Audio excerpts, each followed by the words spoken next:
Hello everyone, welcome to Sanmarga classes. ಸಂಖ್ಯಾ ಪದ್ಧತಿ ಅಧ್ಯಾಯದ 42ನೇ ಪ್ರಶ್ನೆಯನ್ನ ಗಮನಿಸಿ.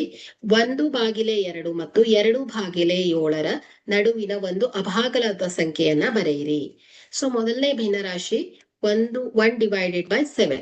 ಸೊ ಇದನ್ನ ನಾವು ದಶಮಾಂಶ ರೂಪದಲ್ಲಿ ಬರೆದಾಗ, ಸೊ ಇದನ್ನ ಭಾಗಿಸಿದಾಗ ಬರುವಂತದ್ದು 0.142857 ಬಾರ್, ಅಂದ್ರೆ ಇದೇ ಕಂಟಿನ್ಯೂ ಆಗ್ತಾ ಹೋಗುತ್ತೆ. ಸೊ ಎರಡನೆಯ ಭಿನ್ನರಾಶಿ 2/7.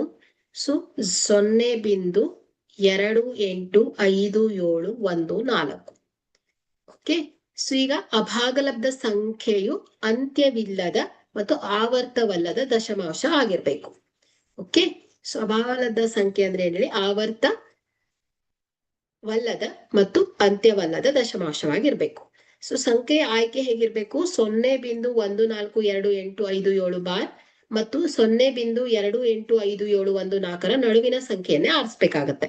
ಸೊ ಹಾಗಾದ್ರೆ ಅದು ಎರಡರ ನಡುವಿನ ಸಂಖ್ಯೆನ ನಾವು 0.1510001000